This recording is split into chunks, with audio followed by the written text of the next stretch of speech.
സംസ്ഥാനത്ത് പുതുതായി അധികാരമേറ്റ UDF സർക്കാരിന്റെ ആദ്യ നയപ്രഖ്യാപന പ്രസംഗത്തിന് വേദി ഉണർന്നപ്പോൾ തന്നെ സംസ്ഥാന ഭരണകൂടവും ഗവർണറും തമ്മിലുള്ള കടുത്ത ഭിന്നത വീണ്ടും പരസ്യമായിരിക്കുകയാണ്.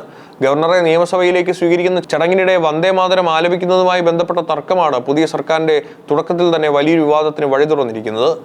ലോക്ഭവന്റെ കർശന നിർദ്ദേശം മറികടന്നുകൊണ്ട് സർക്കാർ തങ്ങളുടെ നിലപാടിൽ ഉറച്ചു നിൽക്കുകയായിരുന്നു.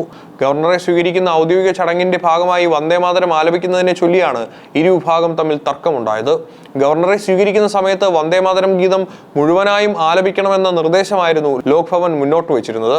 എന്നാൽ ഗവർണറുടെ ഈ കടുത്ത നിർദ്ദേശം സംസ്ഥാന സർക്കാർ പൂർണ്ണമായും തള്ളിക്കളയുകയായിരുന്നു.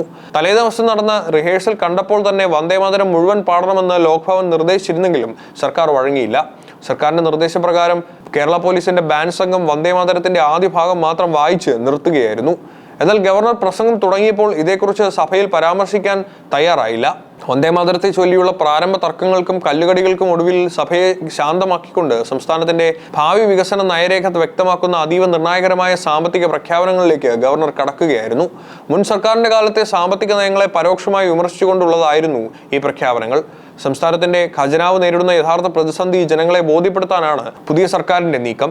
സാമ്പത്തിക അച്ചടക്കം കർശനമാക്കുമ്പോഴും സാധാരണക്കാർക്കുള്ള ആനുകൂല്യങ്ങൾ വെട്ടിക്കുറയ്ക്കില്ലെന്ന് സർക്കാർ വ്യക്തമാക്കുന്നു.